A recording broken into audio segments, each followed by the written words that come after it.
If you're looking for a more flexible way to adjust the tones of your image, consider getting familiar with the Levels adjustment. Levels allows you to pinpoint your black, white, and midtone locations in your image. Adjusting your levels will usually result in a much sharper, higher contrasted image. To access Levels, you can head up to Image, Adjustments, and then click on Levels. Levels can also be added as an adjustment layer.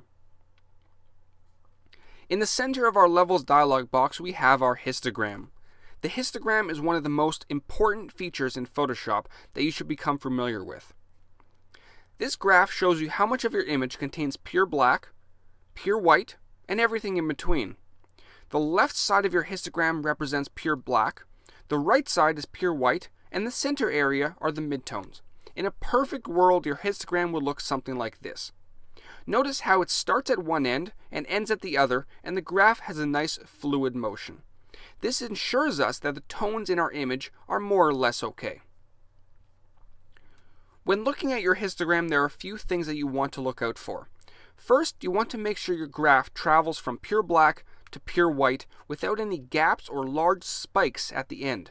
If you do find yourself with a gap at either end, it's a good idea to drag your slider to the point where the graph begins. This will ensure that you achieve proper black and white tones in your image. This will help sharpen contrast and help deal with gray washed images.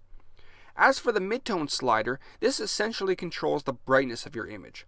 If you want to brighten up your image a little bit, slide the slider to the left, and to darken, slide it to the right.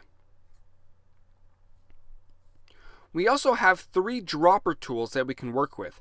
This will allow us to define our pure black and pure white points. If there's an area of your image which you know should be pure black, click on the left dropper and then sample the targeted area. The same applies for the white point.